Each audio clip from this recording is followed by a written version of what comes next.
Shalom Bapak Ibu Saudara sekalian, mari kita mempersiapkan hati untuk masuk dalam hadirat-Nya.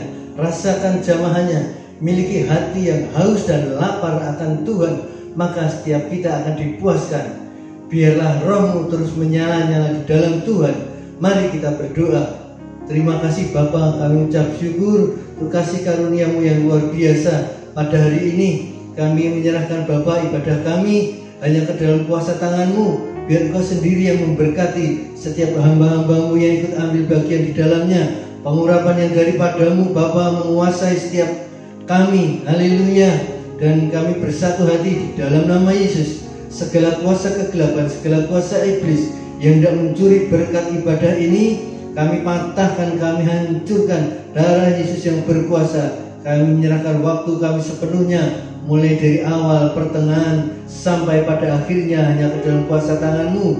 Di dalam nama Tuhan Yesus Kristus kami mengucap syukur dan berdoa. Haleluya. Amin. Haleluya. Mari bersama-sama kita berdiri pagi hari ini Bapak Ibu Saudara sekalian. Siapkan hatimu, bangkitkan imanmu pagi hari ini untuk terima kedahsyatan, kuasa dan lawatan Tuhan pagi hari ini. Haleluya. Kita berikan yang terbaik buat Tuhan kita pagi hari ini. Bersama-sama katakan, bila rohmu bekerja, katakan tiada yang dapat hentikan. Ada lawatan besar membakar hati yang menyembah. Katakan siap, kami siap, nyatakanlah bumbu dahsyat kuasa-Mu tak pernah berubah. Kau yang terhebat takkan terkalahkan. Bumbu dahsyat lawatan-Mu tercurah atasku. Kau yang terhebat takkan terkalahkan. Saya percaya saudara bisa lebih baik dari ini. Amin. Bangkitkan hatimu, katakan bersama. Bila rohmu bekerja, haleluya, tiada yang dapat hentikan. Haleluya. Ada lawatan besar. Terima kasih Tuhan. Membakar hati yang menyembah. Siapkan hatimu, katakan kami siap, nyatakanlah bumbu dahsyat kuasa-Mu tak pernah berubah. Kau yang terhebat takkan terkalahkan. Bumbu dahsyat lawatan-Mu tercurah atasku. Kau yang terhebat takkan terkalahkan. Haleluya. Kau dahsyat dan ajaib Tuhan. Haleluya. One, two, three, hey. Haleluya. Mari tinggikan namanya pagi hari ini. Berikan yang terbaik buat Dia pagi hari ini. Haleluya. Kami siap, nyatakanlah. Kami siap, nyatakanlah.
Jesus died for me.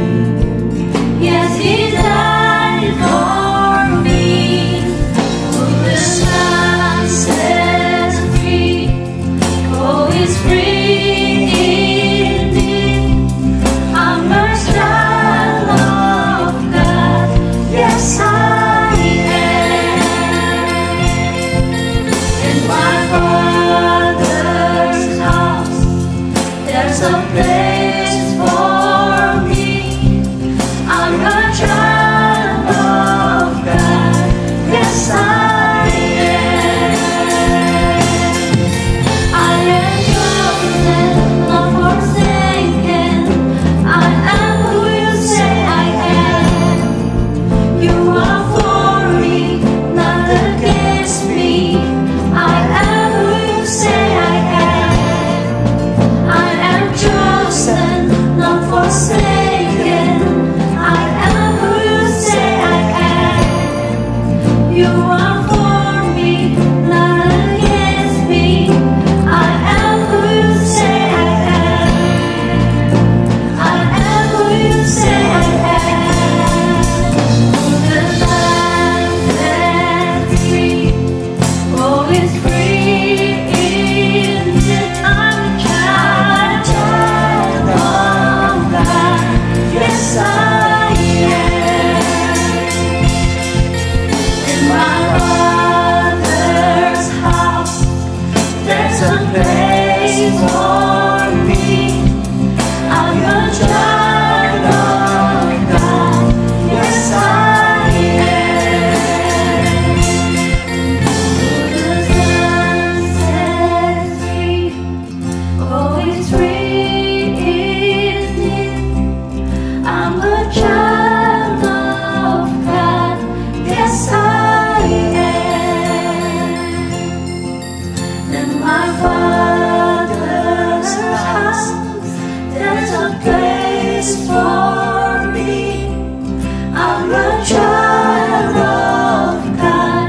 Yes, I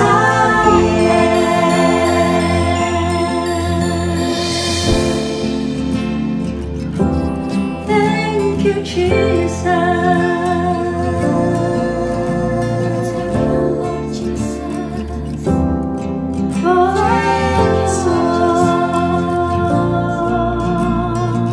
We welcome you in this place.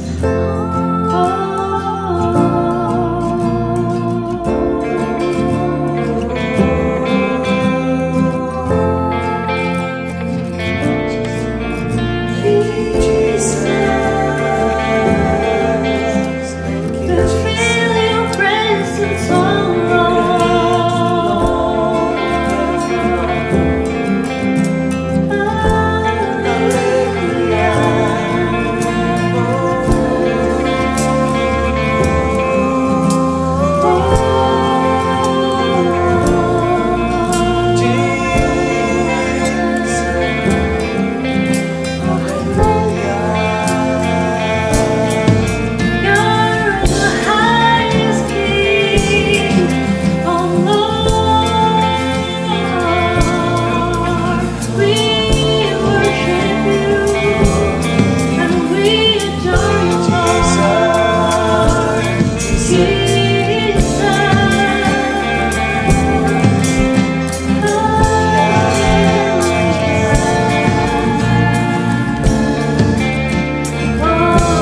Inilah persembahanku.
Haleluya, luar biasa, luar biasa.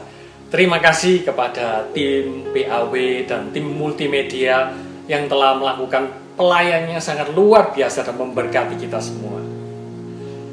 Shalom, semua jemaat yang bergabung dalam ibadah kali ini. Saya bersyukur bisa bersama-sama dengan Bapak Ibu Saudara sekalian. Juga untuk yang baru pertama kali bergabung dalam ibadah kali ini, selamat datang. Dan saya senang sekali Bapak Ibu bisa join bersama-sama dengan kami. Seandainya Bapak Ibu ada hal-hal yang akan disampaikan atau ada yang mau dibicarakan dengan kami, atau ada permintaan doa, bisa diajukan ke WA yang tercantum di layar HP Bapak Ibu sekalian, atau mungkin yang pakai TV di layar TV. Hubungi kami dengan senang hati sekali untuk bisa menerima apapun yang Bapak Ibu chatkan kepada kami. Terima kasih. Mari saudara, sekarang kita akan berdoa dan kita mau menyerahkan persembahan kita dan perpuluhan kita kepada Tuhan. Saya percaya bahwa roti dan ikan yang diberikan oleh anak kecil itu kepada Tuhan dan dipecah-pecahkan dan bisa memberi makan 5.000 orang dan masih sisa 12 bakul, itu akan terjadi dalam kehidupan Bapak Ibu Saudara sekalian. Mari kita berdoa. Tuhan, kami bersyukur bahwa pada masa-masa seperti ini Engkau masih memberkati kami, dan kami lebih bersyukur lagi dalam kondisi yang mungkin saat ini kami juga dalam kondisi yang berat, mungkin penghasilan kami berkurang atau kegiatan kami tidak, aktivitas kami tidak bisa maksimal, tapi kami masih bisa memberikan persembahan untuk pelayanan, kami masih bisa membersihkan perpuluhan. Kami bersyukur Tuhan, karena itu berkatilah persembahan dan perpuluhan ini Tuhan. Dan kami berdoa Tuhan, biarlah persembahan dan perpuluhan ini bisa Engkau pakai untuk memberkati pelayananmu, untuk memberkati banyak orang. Terima kasih Tuhan, terima kasih, di dalam nama Tuhan Yesus kami berdoa. Amin. Bapak Ibu dapat memberikan melalui nomor rekening yang tercantum di bawah ini, di nomor HP, di televisi Bapak Ibu sekalian, atau melalui QRIS BCA. Selamat memberi. Shalom jemaat Tuhan GPI House of Grace atau HOGI dimanapun Anda berada. Terima kasih atas kesempatan dan kepercayaannya kepada saya untuk membagikan kebenaran firman Tuhan pada saat ini. Dalam 2 bulan ini kita telah belajar banyak tentang beberapa karakter Kristus, dan hari ini saya juga akan membagikan salah satu karakter Kristus, yaitu kesabaran. Hari-hari ini banyak orang yang bertanya kepada saya, apa yang harus kita lakukan melewati hari-hari yang sangat berbahaya, yang semakin hari semakin kelam, dan kelihatannya situasi seperti ini akan berlangsung dalam waktu yang cukup lama. Dan jawaban saya adalah jangan berkecil hati, jangan menyerah, tetap percaya dan berharap kepada Tuhan. Ingatlah bahwa Tuhan selalu ada menyertai kita, dan akhirnya selalu andalkan perlindungan dan pimpinan Tuhan dalam hidup kita. Saya tahu jawaban saya ini terdengar klise, dan kemungkinan besar belum memuaskan mereka. Karena banyak orang lebih suka mendengar jawaban atau khotbah tentang hidup yang berkelimpahan. Semuanya lancar. Apapun yang didoakan atau diminta kepada Tuhan, dikabulkan Tuhan persis seperti yang Dia minta. Sayangnya sedikit yang mau belajar bagaimana cara dan tahapan-tahapannya supaya dapat hidup dipercayai Tuhan dengan berkat-berkatnya yang melimpah. Mari kita lihat urutannya dalam blueprint awal mula penciptaan manusia. Kejadian 1 ayat yang ke-26 hingga 28. Ya. Berfirmanlah Allah, baiklah kita menjadikan manusia menurut gambar dan rupa kita, supaya mereka berkuasa atas ikan-ikan di laut, dan burung-burung di udara, dan atas ternak, dan atas seluruh bumi, dan atas segala binatang melata yang merayap di bumi. Ayat 27, maka Allah menciptakan manusia itu menurut gambarnya. Menurut gambar Allah diciptakannya dia, laki-laki dan perempuan diciptakannya mereka. Gambar dan rupa itu adalah karakter, icon atau ikon yang diwakilinya. Seperti misalnya gambar karakter Mickey Mouse, tikus Mickey. Itu adalah karakter yang digambar atau diciptakan dalam imajinasinya Bapak Walt Disney. Karakter atau gambar Mickey Mouse itu mewakili karakter Mickey Mouse ciptaannya Walt Disney, yang tentunya sangat berbeda dengan tikus-tikus yang lain. Salah satu definisi karakter adalah suatu kualitas atau sifat yang tetap dan terus-menerus dan kekal, yang dapat dijadikan ciri untuk mengidentifikasi seorang pribadi atau suatu objek. Karakter juga menunjukkan bagaimana seseorang itu bertingkah laku. Jadi sebelum Tuhan menjadikan dan membentuk manusia, terlebih dahulu Tuhan berimajinasi, menggambarkan atau membayangkan makhluk manusia itu seperti apa karakternya. Akhirnya Tuhan memutuskan untuk membuat manusia yang karakternya seperti dirinya. Tujuannya supaya karakter manusia itu bisa mewakili Tuhan di dalam mengelola semua berkat-berkat Tuhan atau ciptaan Tuhan yang ada di bumi ini. Untuk itu, di dalam karakter tersebut sudah dibekali kuasa, potensi atau kemampuan untuk mengelola, memproduksi, dan melipat gandakan berkat atau modal yang Tuhan berikan kepada manusia. Di dalam diri manusia sudah Tuhan taruh karakternya, supaya makhluk lain melihat manusia seperti melihat Tuhan. Karena sama karakternya, sama sifat, dan sama juga tingkah lakunya. Ayat 28, Allah memberkati mereka, lalu Allah berfirman kepada mereka, beranak cuculah, be fruitful, berbuah yang banyak, dan bertambah banyak, multiply, berlipat kali ganda. Penuhilah bumi dan taklukkanlah itu, berkuasalah atas ikan-ikan di laut dan burung-burung di udara dan atas segala binatang yang merayap di bumi. Jadi urutannya, Tuhan membentuk karakternya lebih dulu dalam diri kita. Baru kemudian kita bisa mempergunakan kuasa atau potensi atau modal untuk memproduksi berkat-berkatnya Tuhan. Jadi karakter dulu, kemudian diberi kuasa, baru bisa kita memproduksi berkatnya Tuhan. Akibat dosa pemberontakan manusia terhadap perintah Tuhan di Taman Eden, manusia mengalami degradasi atau penurunan karakter Tuhan yang mulia itu. Kejadian 5 ayat pertama sampai ketiga menuliskannya. Inilah daftar keturunan Adam. Pada waktu manusia itu diciptakan oleh Allah, dibuatnyalah dia menurut rupa Allah. Laki-laki dan perempuan diciptakannya mereka. Tuhan memberkati mereka dan memberikan nama manusia kepada mereka pada waktu mereka diciptakan. Ayat yang ketiga, setelah Adam hidup 130 tahun, ia memperanakan seorang laki-laki menurut rupa dan gambarnya, lalu memberi nama Set kepadanya. Setelah Adam dan Hawa jatuh dalam dosa, maka anak yang dilahirkan mereka tidak lagi serupa dan segambar dengan Tuhan, melainkan segambar dan serupa dengan Adam yang sudah menurun kualitas karakternya, sehingga Adam memberi nama anaknya Set, yang artinya pengganti, atau biasa kita menyebutnya KW2, KW3, seterusnya. Kualitasnya di bawah aslinya. Nah, sekarang kita baru bisa memahami tujuan Yesus datang ke bumi ini untuk menciptakan ulang atau mengembalikan manusia menjadi ciptaan baru yang serupa dan segambar dengan Allah melalui pengorbanannya di kayu salib. Injil Yohanes 10 ayat yang ke-10.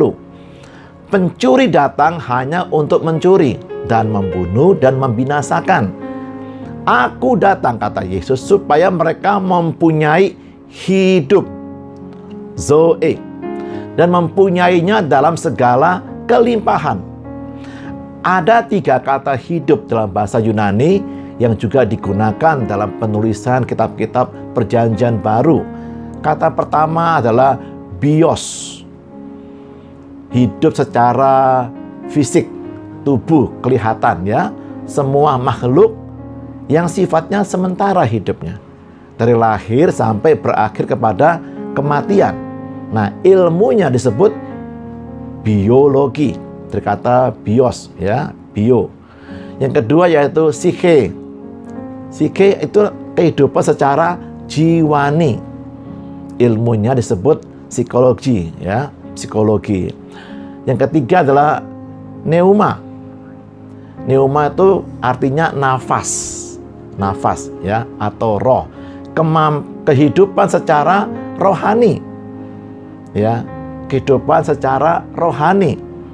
Perbedaan utama penciptaan manusia dengan ciptaan Tuhan lainnya adalah Tuhan menghembuskan nafas hidup, zoe, atau bahasa Ibrani-nya kei atau ha ya, hei ya, yaitu roh Tuhan menghembuskan nafasnya, ha gitu ya, hei.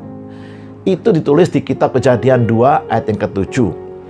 Tuhan Yesus datang untuk mengembalikan gambar Allah sepenuhnya yang telah rusak dalam diri manusia. Kualitas hidup yang benar-benar sempurna dan utuh atau berkelimpahan. Hidup yang sesungguhnya seperti di awal mula Tuhan menciptakan manusia. Gambar Allah yang sepenuhnya dapat kita lihat di dalam diri Yesus Kristus.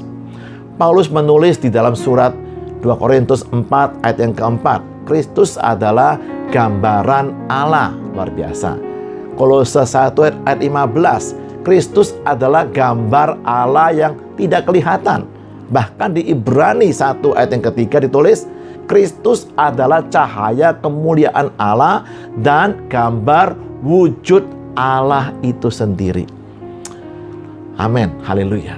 Serupa dengan Kristus artinya perubahan karakter menjadi serupa dengan karakter Kristus. Seperti pada saat penciptaan mula-mula manusia, maka kita pun juga harus dilahirkan kembali dari hembusan nafas hidup roh Tuhan. Lahir kembali dari roh, dipenuhi Roh Kudus, didiami Roh Kudus, dipimpin oleh Roh Kudus menjadi ciptaan atau manusia baru dalam Kristus Yesus. Suatu hidup yang mengeluarkan buah karakter Tuhan secara luar biasa limpahnya atau berkelimpahan buahnya. Lebat sekali buah-buah karakter Tuhan yang dimunculkan dari hidup kita. Inilah makna dari hidup yang berkelimpahan yang diberikan oleh Kristus Yesus. 1 Korintus 3 ayat 19 berikutnya. Atau tidak tahukah kamu bahwa tubuhmu, tubuh fisik kita ini adalah bait Roh Kudus, rumah kediaman Roh Kudus yang diam di dalam kamu. Roh Kudus yang kamu peroleh dari Allah dan bahwa kamu bukan milik kamu sendiri. Sehingga orang-orang yang sudah dilahirkan baru oleh Roh dan didiami oleh Roh, maka hidupnya akan memunculkan, menghasilkan buah Roh pula. Dari buahnya kita mengenal pohonnya. Menurut Paulus, buah Roh itu memiliki 9 sifat atau karakteristik seperti yang Paulus tulis di suratnya kepada jemaat Galatia. Galatia 5 ayat 22 dan 23. Tetapi buah Roh ialah kasih, sukacita, damai sejahtera, kesabaran, kemurahan, kebaikan, kesetiaan, kelemah lembutan, penguasaan diri. Tidak ada hukum yang menentang hal-hal itu. Saat ini saya akan mengajak jemaat sekalian untuk belajar mengenal salah satu sifat atau karakteristik buah Roh, yaitu kesabaran. Di suratnya yang lain, Paulus mencoba menjelaskan definisi kasih atau agape dalam 4 ayat. dari 1 Korintus 13, di mana di dalamnya ada 2 kata sabar yang menjelaskan definisi karakter kesabaran. Kita mulai dari yang pertama, di Korintus 13 ayat yang keempat. 1 Korintus 13 ayat yang keempat. Kasih itu sabar. Bahasa Inggrisnya, love is a long suffering. Tahan menderita untuk waktu yang lama. Itu sabar. Kalau kita benar-benar mengasihi seorang, kita akan tahan menderita hidup bersamanya. Dalam bahasa Yunaninya, kata sabar di ayat 4 ini adalah makrotumeo. Makro artinya besar, panjang, atau lama ya untuk waktu ya. Tumos artinya angry, marah, amarah. Jadi ini artinya sabar terhadap orang yang suka marah-marah. Jadi arti pertama dari kesabaran adalah makrotumeo, sabar terhadap orang lain ya. Sedangkan di yang kedua arti sabar ada di ayat yang ke-7. 1 Korintus 13 ayat yang ke-7. Kasih itu sabar menanggung segala sesuatu. Endurance atau endurance. Bahasa Inggrisnya memiliki daya tahan yang kuat. Itu sabar artinya. Kata sabar di ayat yang ke-7 dalam bahasa aslinya adalah hupomeno. Hupomeno artinya sabar terhadap situasi atau kondisi yang ada atau sedang dialaminya.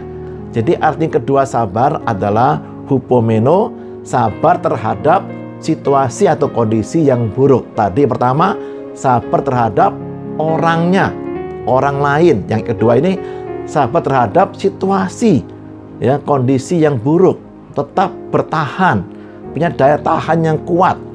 Banyak orang Kristen mempunyai pengertian yang kurang utuh atau tepat mengenai kasih ini. Misalnya, begitu kita percaya dan mengasihi Tuhan, maka kita mengira Tuhan akan memberkati hidup kita dengan situasi, keadaan yang sangat baik, tanpa ada masalah, tanpa mengalami penderitaan, dan dilingkungi oleh orang-orang yang baik dan yang mengasihi kita. Coba kita perhatikan apa kata Alkitab di surat Paulus di Filipi 1 ayat yang ke-29.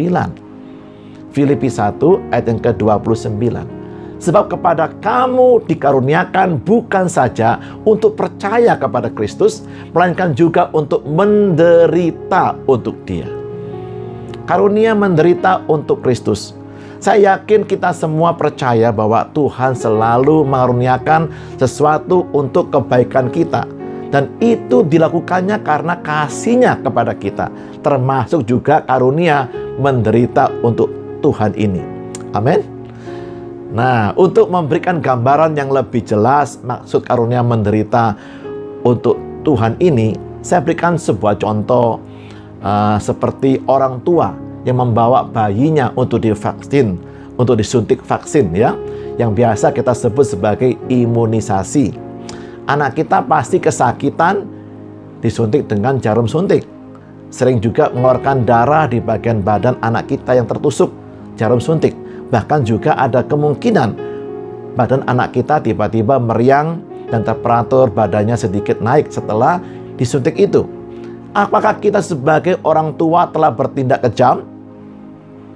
Membawa anak kita yang masih sangat kecil untuk menderita kesakitan disuntik jarum suntik, berdarah, dan badannya sedikit demam. Dan bahkan untuk itu kita harus membayar dokternya lagi. Wah ya, kita lakukan semua itu karena kita mengasihi anak kita, bukan? Dan untuk kebaikan dalam masa pertumbuhannya. Dokter menyuntikkan vaksin dengan dosis tertentu sesuai dengan usia anak kita, supaya daya tahan tubuh atau imunitas anak kita meningkat atau bertambah kuat. Atau contoh lainnya, seperti seorang petinju ya, yang bahkan rela membayar petinju lain untuk dijadikan sparring partner, mitra latih tandingnya. Sparring partnernya harus memukul beneran, seperti sedang dalam pertandingan tinju beneran. Ini semua berguna untuk mengukur daya tahan dan meningkatkan teknik bertinju. Ya, memang kesakitan, sudah bayar, itu dipukul lagi. Tapi itu diperlukan untuk kebaikannya dia. Bahkan Yesus lebih tegas lagi menyatakannya di Lukas 9 ayat 23. Katanya kepada mereka semua, setiap orang yang mau mengikut aku, ia harus menyangkal dirinya, memikul salibnya setiap hari, dan mengikut aku. Ada dua syarat yang harus kita penuhi kalau kita mau mengikut Yesus. Ada dua hal yang harus kita lewati dengan baik, baru bisa kita mengikuti teladan Yesus sepenuhnya sebagai murid Yesus. Yaitu yang pertama, kita harus menyangkal diri. Dan yang kedua, memikul salib kita masing-masing setiap hari. Menyangkal diri itu artinya kita harus menang dulu atas diri kita sendiri. Menang melawan keegoisan atau keakuan kita. Kita tidak haus pujian. Ini juga termasuk karakter Kristus, kesabaran. Kebaikan atau pelayanan yang kita lakukan itu dihargai ataupun tidak dihargai oleh orang lain, hal itu tidak berpengaruh sama sekali dengan diri kita. Ya, itulah yang namanya menyangkal diri. Ya, sabar, ya, menyangkal diri. Yang kedua adalah memikul salib kita masing-masing setiap hari. Salib itu dibuat atau diberikan oleh orang lain. Kita memikul atau menanggung penderitaan karena perbuatan orang lain kepada kita. Kita disakiti, dikecewakan, dipermalukan, dihina, bahkan diolok-olok oleh karena Kristus. Dapat diumpamakan seperti kertas gosok atau amplas, ya, yang dipakai untuk meratakan atau menghaluskan suatu permukaan. Untuk nampak indah, maka furniture berbahan kayu itu harus digosok kertas amplas supaya rata dan halus permukaan kayunya. Ada banyak contoh di Alkitab. Hampir semua pemimpin besar melewati ujian ini dari orang-orang dekatnya. Seperti contohnya Yusuf yang dipaksa memikul salib yang dibuat oleh saudara-saudaranya sendiri dengan cara menjual Yusuf sebagai budak. Yusuf menderita sekitar 15 tahun lamanya. Tetapi Yusuf tidak membenci saudara-saudaranya, karena justru hal itu membawanya ke istana Mesir sebagai pemimpin tertinggi Mesir setelah Firaun. Juga pernah dialami oleh Daud yang dipaksa memikul salib yang dibuat oleh Raja Saul yang pernah ditolongnya berkali-kali. Daud menderita sekitar 15 tahun juga lamanya. Tetapi Daud tidak membenci Raja Saul dan keturunannya. Malahan Daud menangisi kematian Saul dan putra mahkota Jonathan dan memelihara hidup cucu laki-laki Saul yang masih hidup. Karena salib penderitaan yang diberikan Saul itulah yang membuat Daud beroleh kesempatan promosi berkali-kali dan akhirnya menghantarkannya menjadi raja atas seluruh Israel. Ada juga contoh lain yang dialami oleh Musa. Musa dipaksa memikul salib atau sabar menghadapi kudeta yang diperbuat oleh kedua orang kakaknya yang sangat dikasihi Musa. Bahkan juga pemberontakan yang dipimpin oleh Korah yang notabene adalah keponakannya sendiri, anak dari Harun, kakaknya Musa. Kesabaran mereka terhadap orang maupun situasi yang buruk telah menghantarkan mereka menjadi seorang pemimpin besar yang dimuliakan oleh pengikut 3 agama besar dunia, yaitu agama Yahudi, Kristen, dan Islam. Dari kisah sukses mereka itu, Paulus merangkum jalan atau tahapan proses yang telah mereka lalui sampai mereka dimuliakan. Roma 5 ayat 2 sampai yang keempat. Oleh dia, kita juga beroleh jalan masuk oleh iman kepada kasih karunia ini. Ya, kita mengalami karunia penderitaan ini. Di dalam kasih karunia ini, kita berdiri dan kita bermegah dalam pengharapan akan menerima kemuliaan Allah. Dan bukan hanya itu saja, kita malah bermegah juga dalam kesengsaraan kita. Karena kita tahu bahwa kesengsaraan itu menimbulkan ketekunan, menghasilkan ketekunan. Dan ketekunan menimbulkan atau menghasilkan tahan uji. Dan tahan uji menimbulkan pengharapan. Kita lihat bahwa kasih karunia ini atau anugerah itu akan membentuk karakter kesabaran. Kita diberikan Tuhan karunia penderitaan. Itu untuk membentuk karakter Kristus yang namanya kesabaran. Sehingga kita bisa bersabar atau bertekun dan memiliki kesabaran, daya tahan melewati berbagai ujian. Dan akhirnya kita berharap akan menerima kemuliaan Allah. Haleluya. Tanpa melalui penderitaan, kita tidak akan menerima kemuliaan Allah. Dan juga tanpa karakter kesabaran, mustahil kita bisa mampu melewati penderitaan dengan penuh kemenangan. Tuhan bisa memakai segala hal yang terjadi atau yang kita alami, bahkan yang terkelam sekalipun, untuk membentuk dan mengembangkan karakter kesabaran Kristus di dalam hidup kita, di mana itu semua Tuhan lakukan untuk kebaikan kita dan membuat hidup kita jalani setiap hari dengan penuh kemenangan dan semakin serupa dengan Kristus. Amin. Mari kita berdoa merenungkan firman Tuhan yang telah kita terima dan mulai bersyukur meyakini bahwa kesukaran dan penderitaan hidup yang kita alami ini dapat dipakai Tuhan untuk mengembangkan karakter kesabaran Kristus yang akan memberi kita kemenangan demi kemenangan dan membawa kita ke tingkat kemuliaan yang semakin besar. Haleluya. Kita berdoa bersama-sama. Terima kasih Tuhan untuk setiap hal yang kami alami dalam hidup kami. Baik hal yang menurut kami itu hal yang kami inginkan ataupun hal yang kami hindari sebenarnya. Tapi kalaupun itu Engkau izinkan kami alami, kami percaya Engkau punya rencana untuk kebaikan kami. Membentuk karakter-Mu dalam hidup kami, yaitu kesabaran-Mu Tuhan dalam hidup kami. Terima kasih Bapa untuk orang-orang yang Kau tempatkan, yang telah Kau pakai untuk membentuk kami, untuk situasi yang Kau pakai juga membentuk kami, situasi keadaan yang serba kelam, serba tidak pasti, serba kekurangan mungkin, ataupun membingungkan kami juga.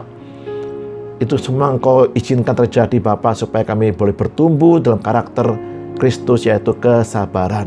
Terima kasih Tuhan, Engkau mengajar kami melalui banyak cara untuk menolong kami bertumbuh terus tanpa henti sampai kami serupa dengan Kristus. Biar kemuliaan-Mu akhirnya dinyatakan dalam setiap peristiwa, setiap pengalaman yang kami lewati, setiap ujian yang kami hadapi. Biar kemuliaan Tuhan yang makin nampak dalam hidup kami. Terpujilah nama-Mu Tuhan, berkati semua umat Tuhan. Apapun yang sedang kami alami hari-hari ini. Mungkin kami sedang mengalami masa-masa yang berat, masa-masa yang sulit, masa-masa yang sukar. Kami percaya tangan Tuhan tidak pernah lepas tangan untuk menopang hidup kami, membentuk kami semakin serupa dengan Kristus. Ada pertolongan Tuhan, ada penghiburan Tuhan, ada penyertaan Tuhan untuk kami mampu melewati hari-hari kami dan penuh kemenangan demi kemenangan dan kemuliaan yang semakin besar, dan nama Tuhan dipermuliakan seluruh hidup kami dan sepanjang hidup kami. Di dalam berkat nama Yesus, kami sungguh bersyukur buat kebaikan Tuhan. Kami bersyukur untuk apapun keadaan kami pada hari ini. Kami bersyukur. Haleluya. Amin. Shalom jemaat Tuhan, dan kiranya Tuhan Yesus selalu menyertai kita dan memberkati semua yang kita lakukan dalam hidup ini. Amin.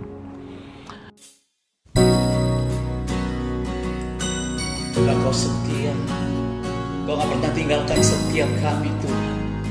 Kami percaya Tuhan. Haleluya. Terima kasih Tuhan. Katakan bersama. Bapa Kau setia.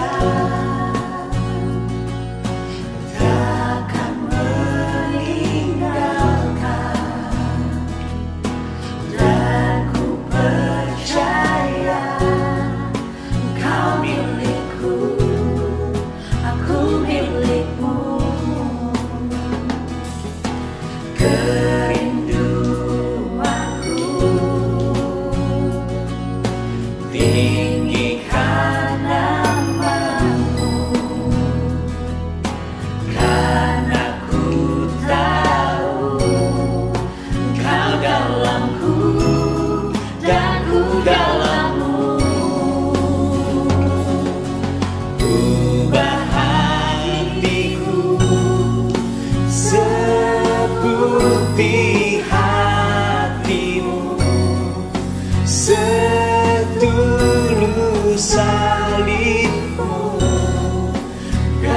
kasih-Mu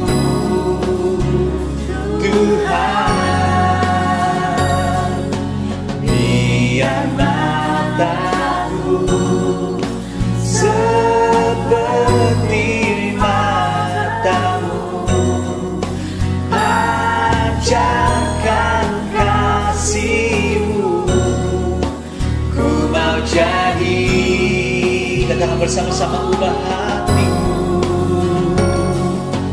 ubah hatiku seputih hati-Mu, setulus salib-Mu, kasih-Mu Tuhan. Biar mataku seperti mata-Mu, ajarkan kasih-Mu, ku mau jadi, ku mau jadi seperti-Mu.